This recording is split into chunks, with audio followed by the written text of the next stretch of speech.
A to Z Mysteries, Book 5, The Empty Envelope, by Ron Roy. Chapter 7. What are we gonna do? Ruth Rose asked. That guy looks mean. Maybe we should just give them the letters, Josh said. We can't, Dink said. The 3 sunflower stamps are still in Ruth Rose's house. They'll know we found the stolen stamp. And we can't go home, Ruth Rose said. They might grab us.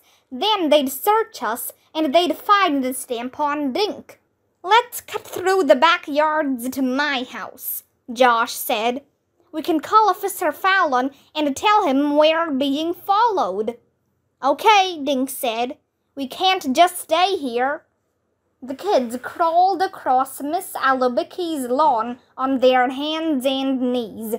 Suddenly her dog started barking at them. Dink glanced back at the car. The driver's door flew open. The man in the green suit climbed out of the car and hollered at the kids. Let's go, Josh yelled. They jumped up and raced through Miss Alubicky's backyard. The man shot after them, crashing through Miss Alubicky's hedge. He's coming after us, Dink cried. Faster! The kids tore across Eagle Lane and cut into the woods. They hid in some thick bushes to catch their breath. The man stopped at the edge of the woods. The kids watched as he bent over, catching his breath. Come on, Josh whispered. The minute they started running again, the man plunged into the trees after them. They were faster than the man. A minute later, they raced through Josh's yard. Run into the barn and climb up to the loft, Josh yelled. But we'll be trapped up there, Dink said. Just do it, Josh said. I have an idea. The 3 kids sprinted into the barn. Dink and Ruth Rose scrambled up Josh's rope ladder into the loft. Below him, Dink watched Josh shove open the rear door of the barn. But instead of running outside, Josh dove into a pile of hay. Dink couldn't believe his eyes. He's staying down there, he said to Ruth Rose. Quick, get the ladder, Ruth Rose whispered. Dink grabbed the ladder and pulled it into the loft. Seconds later, the man in the green suit barreled through the barn door. Up in the loft, Dink could hear him gasping. The man looked around the dim barn, then raced out the open rear door. Dink almost laughed with relief. He started to get up. Suddenly, Ruth Rose yanked him back down. The man ran back into the barn. He stood in the middle and swiveled his head around like a snake. Dink and Ruth Rose froze and carefully peered over the edge of the loft. After a minute, the man kicked a pail across the floor and stomped out of the barn. Dink swallowed and let himself breathe again. He closed his eyes until he heard Josh whisper, "He's gone," from the hay pile. Dink looked down and saw Josh's head pop up. With hay stuck in his red hair, he looked like a scarecrow. Dink lowered the rope ladder. He and Ruth Rose climbed down. His legs felt like rubber. They flopped down in the hay next to Josh. What should we do? Dink asked. That jerk will just go back and sit outside my house. The kids sat in the cool barn and thought. Then Ruth Rose sat up straight. I think I know how we can prove Doris Duncan and old Bird stole the stamp, she said. If I'm right, Officer Fallon will arrest them at the same time. How? Dink and Josh both said. I need a telephone, she said. Can we go in your house, Josh? Josh crawled out of the hay and peeked out the barn door. I don't see anyone, he said. He quietly opened the door. The kids raced across his backyard and into the kitchen. What's your plan? Dink asked Ruth Rose. She told him. Josh threw his arms into the air. That is so excellent, he cried. Dink's eyes got big, then he grinned. It's perfect. If it works, the stamp goes back where it belongs and those two crooks go to jail. Ruth Rose's first call was to Officer Fallon. The boys listened as she explained about the letters, the stolen stamp, and her plan. Ruth Rose listened, then started nodding. Got it, right. Okay, bye. What did he say? Dink asked. Ruth Rose gave Dink a thumbs up. Then she called information and got the number for the Shangri-La Hotel. She dialed, then asked, Is Doris Duncan there, please? Ruth Rose grinned at Dink and Josh. She mouthed the words, They just walked in. When Ruth Rose started talking, she used a tough guy voice. Dink and Josh listened with their mouths open. Hello, Miss Duncan. My name is Ruth Rose. I'm a friend of Dink's, and I got those letters you want. Ruth Rose made a gaggy face at the boys, then continued, I got your stamp, too, the one of the upside-down airplane. She lowered her voice into a deep whisper. And I know it's worth a lot of dough. Ruth Rose listened, then continued, Dink is so dumb, he didn't know it was valuable. I'll sell it to you for $500. Dink and Josh broke into wide grins.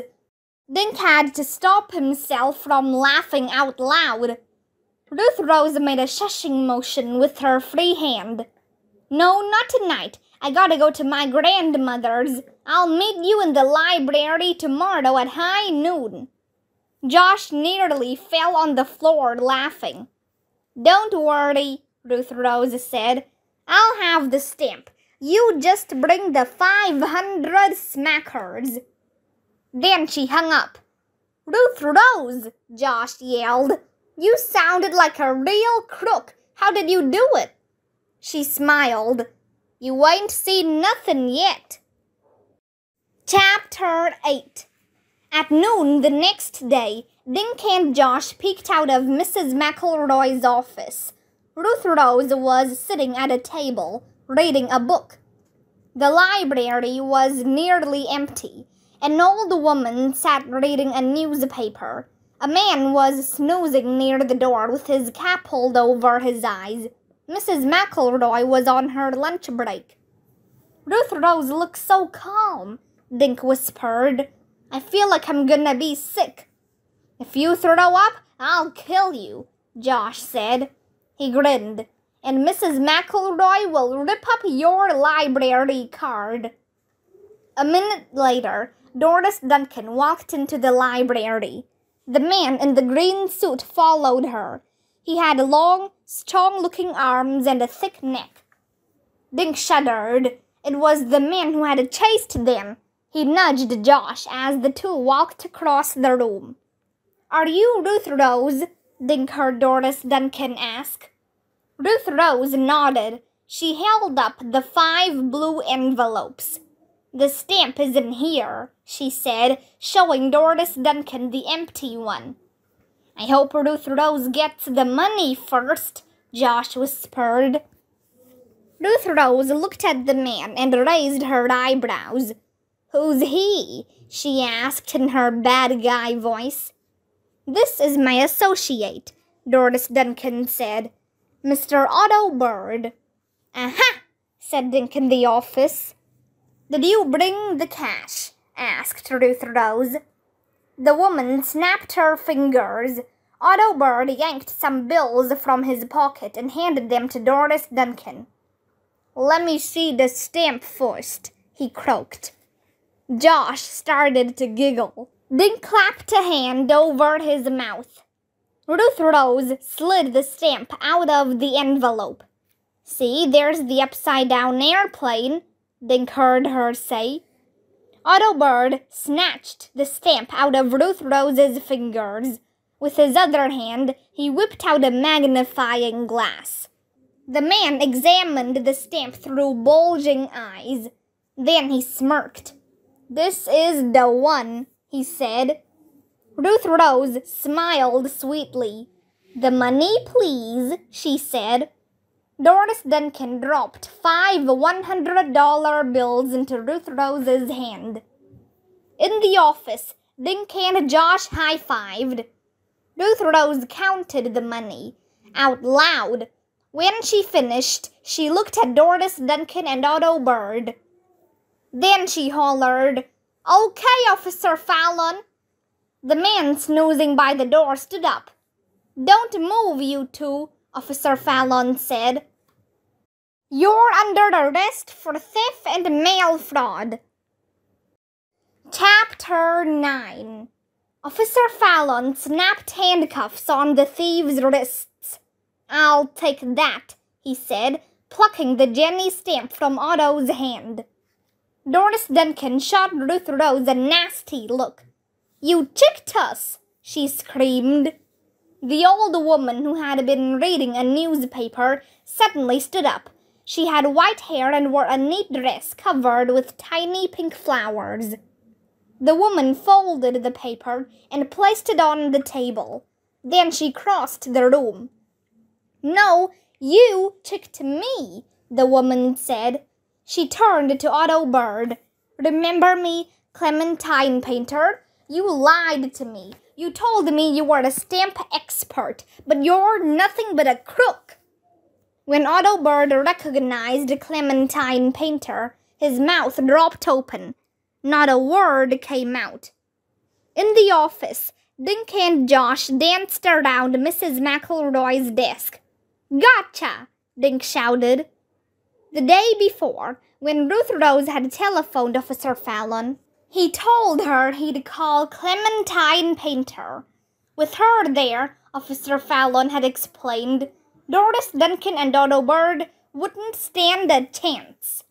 Clementine had hopped on a bus for Green Lawn to get her stamp back. When Dink and Josh walked out of the office, Doris Duncan's squinty eyes got big. Then they closed as if she had a bad headache. Otto Bird's face turned as purple as his tie. Dink thought the man would explode. "You can't prove nothing," Otto Bird yelled. He raised his cuffed hands and pointed at Doris. "She planned the whole thing." "Shut up, frog face," Doris Duncan snapped at Otto Bird. "If you'd copied down the right zip code, we wouldn't be in this two-bit town to begin with." Officer Fallon chuckled. "Don't worry, you won't be in two-bit Green Lawn for long. I hear New York has $1 million jail." Officer Fallon led the stamp thieves to the door. "I'll meet you folks at Ellie's Diner in an hour," he said over his shoulder. The kids and Clementine hurried to the window. They saw Officer Fallon lead the two thieves across the street and into the police station. "My soul," Clementine said to the kids. "That was so exciting, better than television." An hour later, they all met inside Ellie's Diner. Clementine treated the kids to ice cream. "It feels lovely to be able to buy things for people," she said. "I thought I'd lost that stamp forever." "How did it get in your vacuum cleaner?" asked Dink. Clementine smiled, but it was a sad smile. "My mother died recently. She was 96. I was cleaning out her old vacuum cleaner when I found the stamp. She must have vacuumed it up, but who knows when or where." "How did you know it was valuable?" Ruth Rose asked. "I didn't," Clementine said. "But I knew it was old, so I looked up a stamp organization in the phone book." She shook her head. "And that's when all the trouble started." Officer Fallon nodded. "Otto sang like a bird," he said. "Seems he worked for the stamp outfit when you called. When you telephoned to ask about your stamp, he answered the phone." He was ever so polite, Clementine said. He told me to hide the stamp and he'd come right over to look at it. Clementine looked angry. He asked to see the stamp. Like an old fool, I showed him my hiding place. Where? Josh asked. Clementine blushed. In my cookie jar, she said. I treat myself to one cookie every day with my tea. Dink laughed. That stamp has been everywhere. I don't understand how it got under those other stamps, Clementine said. Autobird hid it under regular stamps so he could mail it to Doris Duncan's home in Colorado, Officer Fallon explained. They planned to sell the stamp, then split the $50,000. But why did Autobird write those letters? Dink asked. They both have records with the police, Officer Fallon said. In case anyone opened the envelopes, they had to look innocent. That's why he signed them Mother. And when Doris Duncan got the notes, she'd know where to find the stamp, Ruth Rose said. But she didn't get them, Josh said. Officer Fallon smiled. Right.